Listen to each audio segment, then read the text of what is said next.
বুঝলাম না আপু, তুই প্রেম করছিস এক ছেলের সাথে, বিয়ে করবি আরেক ছেলেকে, ঘটনা কি? আরে তুই বোকা, আমার যার সাথে রিলেশন আছে তাকে ভালোবাসি, বিয়েও আমি ওকেই করব। আর যার সাথে বিয়ে ঠিক হয়েছে ও তো একটা প্রবাসী, সারা জীবন তো আমেরিকায় থাকতো, ও আসছে বিয়ে করার জন্য।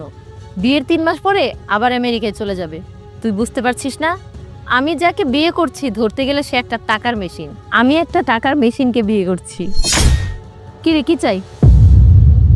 কিছু খাবি? কিছু খাবেও না? টাকা লাগবে? টাকা? তাহলে যা এখান থেকে।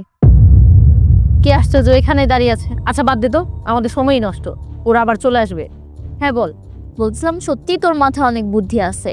আচ্ছা শোন, বিয়ের পরের দিনই কিন্তু আমাকে একটা আইফোন নিয়ে দিতে হবে। আরে শুধু আইফোন কেন, আমি এই ছেলেকে বিয়ে করলেও সমস্ত সবকিছুই তো আমার। বাবা মায়ের একমাত্র সন্তান, আর ও যখন দেশের বাইরে চলে যাবে, ওর যে মা, ওর মাই তো আমাকে পছন্দ করেছে ওর জন্য।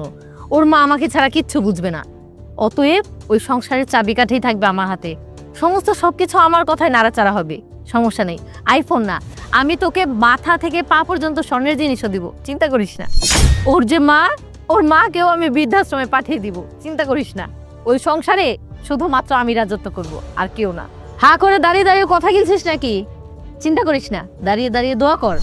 আমার যদি এখানে বিয়ে হয় না, তোকেও একটা ব্যবস্থা করে দিব।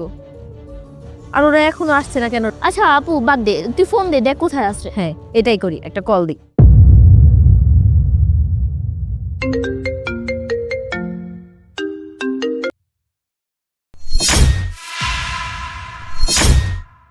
কি রে,